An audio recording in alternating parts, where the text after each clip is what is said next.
Hello everyone, class 10-এর ছাত্রছাত্রী তোমরা যারা আছো তোমাদের জন্য এই ক্লাসটি। আজকে ত্রিকোণমিতির যে কোষে দেখি 20 এক্সারসাইজটি রয়েছে, সেখান থেকে আমরা কতগুলি অঙ্কের সলিউশন করব। তো কোষে দেখি 20-র 2-এর দাগে যে কোশ্চেনগুলো রয়েছে সেখানে বলছে নিম্নলিখিতগুলির বৃত্তীয় মান নির্ণয় করো। এর আগের ভিডিওতে আমরা ডিগ্রি, মিনিট এবং সেকেন্ডে প্রকাশ করার যে অঙ্কগুলি ছিল করে দিয়েছিলাম। তো এখন হচ্ছে 60 ডিগ্রি, এটাকে আমরা বৃত্তীয় মানে পরিণত করব। তো আমরা একটা সম্পর্ক লিখে নেব, যেটি হচ্ছে বৃত্তীয় পদ্ধতিতে এটি পাই রেডিয়ান সমান সমান 180 ডিগ্রি। অর্থাৎ বৃত্তীয় পদ্ধতি এবং ষষ্ঠিক পদ্ধতির মধ্যে যে রিলেশান সেটি যে পাই রেডিয়ান সমান 180 ডিগ্রি। এখান থেকে আমরা কি লিখতে পারি, 1 degree equal to pi by 180 radian. ঠিক আছে? তো এখানে দেখো 60 ডিগ্রি রয়েছে, এইটিকে আমরা কি করব, বৃত্তীয় পদ্ধতিতে রূপান্তরিত করব। তো জাস্ট এর সঙ্গে তোমরা কি করবে, পাই বাই 180 গুণ করে দেবে, তাহলে আমাদের সেটা রেডিয়ানে কনভার্ট হয়ে যাবে। তাহলে 0 0 কেটে গেল, 6 কে 6 তার 3 6 18। তাহলে এটি হয়ে গেল পাই বাই 3 রেডিয়ান। একইভাবে দ্বিতীয় অঙ্কটি দিয়েছে 135 ডিগ্রি। তাহলে একে আমরা বৃত্তীয় পদ্ধতিতে রূপান্তরিত করব। কি করব, এর সঙ্গে আমরা গুণ করব পাই বাই 180। ঠিক আছে? তাহলে দেখো প্রথমে আমরা কি 5 দিয়ে কাটতে পারি। 5 দুগুণে 10, 3 35, 5 7 35 আর 5 36।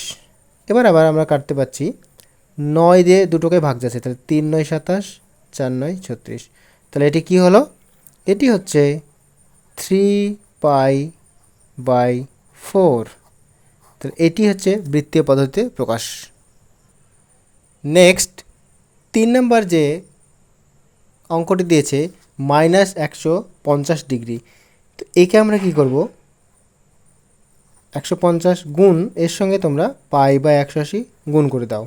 তাহলে এখানকার 0 এই 0 কেটে গেল, 3 দিয়ে কাটবে, দেখো 3 5 15 আর 3 6 18। তাহলে কি হলো, এটা -5 পাই বাই 6। তাহলে এটি হলো বৃত্তীয় পদ্ধতিতে রূপান্তরিত। Next number 4 72 degree. তো এটিও আমরা একই প্রসেস, পাই বাই 180 দিয়ে আমরা গুণ করব। আচ্ছা, 36 দিয়ে উপরটাও ভাগ যাচ্ছে, নিচেটাও ভাগ যাচ্ছে, একসঙ্গে ভাগ করে দিচ্ছি। 36-এর সঙ্গে 5 গুণ করলে এটা হবে, আর 36-এর সঙ্গে 2 গুণ করলে এটা হবে। তাহলে কি হলো, 2 পাই বাই 5। ঠিক আছে? 5 নম্বরে যে কোশ্চেনটি রয়েছে দেখো, এটি একটু ভিন্ন ধরনের কোশ্চেন দিয়েছে। এতক্ষণ তোমরা শুধু জাস্ট ডিগ্রিতে ছিল, এবার আছে ডিগ্রি এবং মিনিট। তাহলে ডিগ্রি, মিনিট বা সেকেন্ড যাই থাকুক না কেন, তোমাদের প্রথম টার্গেট হবে ডিগ্রিতে কনভার্ট করা।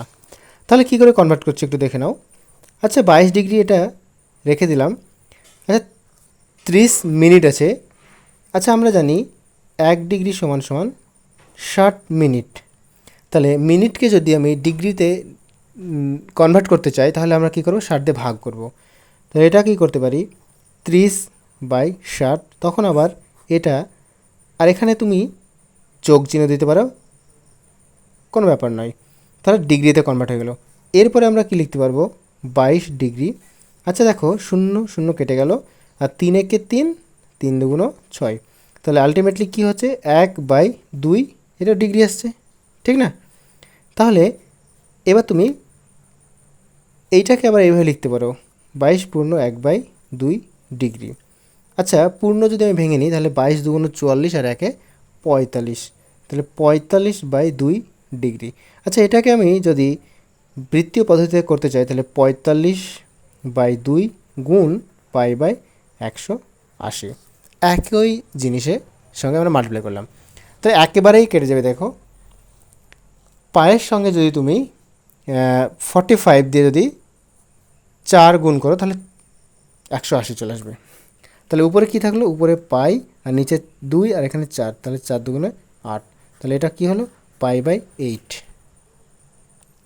আচ্ছা এবার দেখো 6 নাম্বার যে কোশ্চেনটি দিয়েছে এখানেও তাই ডিগ্রি মিনিটে দিয়েছে, তাহলে এটা মাইনাস আছে, -60 ডিগ্রি লিখে নিলাম।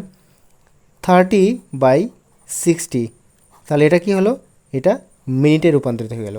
এবার এটা সমান সমান আবার কী লিখতে পারি, 62। এবার দেখো একই জিনিস, 0 0 3 একে 3 আর এখানে 2, তাহলে 1/2, তাহলে এটাকে আমি 1/2 এভাবে পূর্ণ আকারেও লিখতে পারি।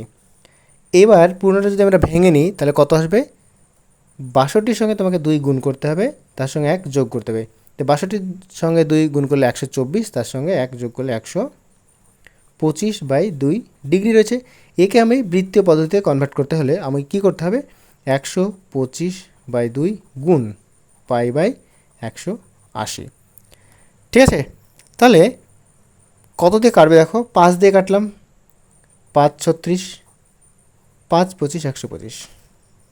ঠিক আছে, এবার আর কাটাটি হচ্ছে না, তাহলে এটি আমি কি লিখতে পারি, অবশ্যই এখানে মাইনাসটা ক্যারি হবে, এখানটায় মাইনাসটা ক্যারি করো, তাহলে 25π/72,